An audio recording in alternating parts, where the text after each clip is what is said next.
प्रधानमंत्री नरेंद्र मोदी जी की सोच विचार से उनके मार्गदर्शन में सबसे तेज़ गति से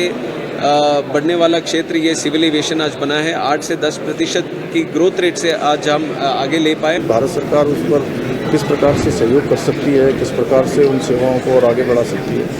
उन सभी पर आज यहाँ पूरे दिन भर चर्चा होने वाली है। नागरिक उड्डयन मंत्रालय द्वारा सिविल एविएशन पर आधारित नॉर्दर्न रीजन मिनिस्टर्स की बैठक राजधानी देहरादून में आयोजित हुई। भारत के नॉर्दर्न रीजन के 8 राज्य और 2 केंद्र शासित प्रदेशों के प्रतिनिधियों के साथ केंद्रीय नागरिक उड्डयन मंत्री ने एविएशन क्षेत्र में होने वाले बदलाव और हवाई यात्रा करने वाले यात्रियों की सुविधा पर विस्तार से चर्चा की।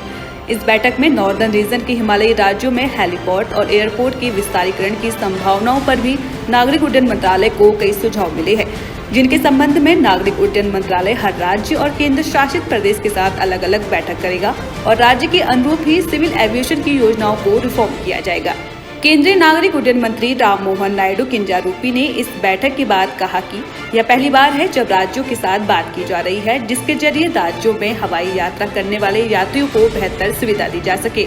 उन्होंने कहा कि केंद्र में प्रधानमंत्री नरेंद्र मोदी के नेतृत्व में आज भारत दुनिया का तीसरा सबसे बड़ा सिविल एविएशन नेटवर्क वाला क्षेत्र है, जिसे और भी ज्यादा रिफॉर्म किया जा रहा है, जिसके लिए राज्यों से बात करना जरूरी भी है। इससे पहले northern conference, ministerial conference on civil aviation आज पहली बार हमारे मंत्रालय से हमने किया है, ताकि सिविल एविएशन न केवल ये देश का एक मामला है पर अब राज्यों तक विस्तार हुआ है और राज्यों के भी सपोर्ट इसमें और तेज़ गति से आगे बढ़ने के लिए उसके लिए एक कोलैबोरेशन चाहिए। और हमने पिछले 10-11 साल में देखा प्रधानमंत्री नरेंद्र मोदी जी की सोच विचार से उनके मार्गदर्शन में सबसे तेज़ गति से बढ़ने वाला क्षेत्र ये सिविल एविएशन आज बना है। 8 से 10% की ग्रोथ रेट से आज हम आगे ले पाए और 3rd largest domestic civil aviation network in the whole world आज भारत हुआ है। तो उसी सोच के साथ एक और सोच है आदरणीय प्रधानमंत्री जी का कि हवाई चप्पल से हवाई जहाज का सफ़र ये भी सफल तरीके से आज देश के कोने कोने में लेके जाना है। उसके लिए हमने भी पिछले 1 साल में मेरे केंद्र मंत्री होने के बाद हमने देखा कि जब भी राज्य से मुख्यमंत्री हमसे मिलने आते हैं तो काफ़ी विषय उनका रहता है और काफ़ी उसके बारे में चर्चा करते हैं कि सिविल एविएशन को और ज़्यादा इम्पोर्टेंस के साथ, सिग्निफिकेंस के साथ आगे बढ़ाना है। तो हमने भी सोचा कि इतने सारे विषय अगर राज्य के पास है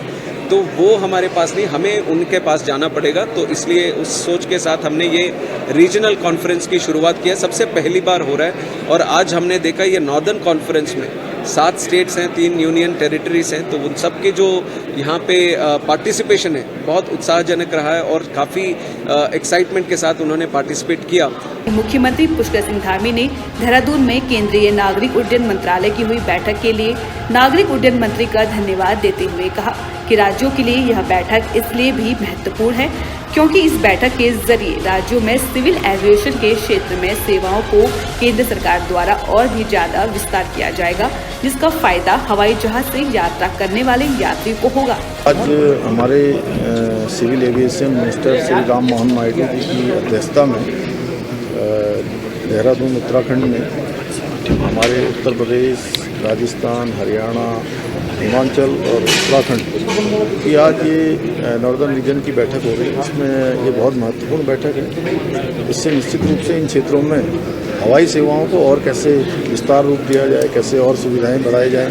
कैसे नए एयरपोर्ट्स का विस्तार किया जाए, यात्रियों को अच्छी सुविधा मिले और जो राज्यों की अपनी अपनी चुनौतियां हैं उन चुनौतियों पर भारत सरकार उस पर किस प्रकार से सहयोग कर सकती है, किस प्रकार से उन सेवाओं को और आगे बढ़ा सकती है, उन सभी पर आज यहाँ पूरे दिन भर चर्चा होने वाली है। मैं आज यहाँ राममोहन नायडू जी को विशेष रूप से उनका धन्यवाद करता हूँ कि आदरणीय प्रधानमंत्री जी के नेतृत्व में आज हवाई सेवाएं पूरे देश के अंदर पूरी एक हमारी तीसरी दुनिया की सबसे बड़ी नागर विमानन सेवाएं बन चुकी हैं और उनका लगातार विस्तार हो रहा है और इन्होंने होस्ट के रूप में मेजबानी के लिए हमको चुना है। ये इस बात को भी दर्शाता है कि हमारे जैसे जो सीमावर्ती क्षेत्र हैं, हिमालय के क्षेत्र हैं, चुनौतीपूर्ण क्षेत्र हैं, उन क्षेत्रों में और सेवाओं को बढ़ाने के लिए गंभीरता से केंद्र सरकार के द्वारा प्रयास किए जा रहे हैं।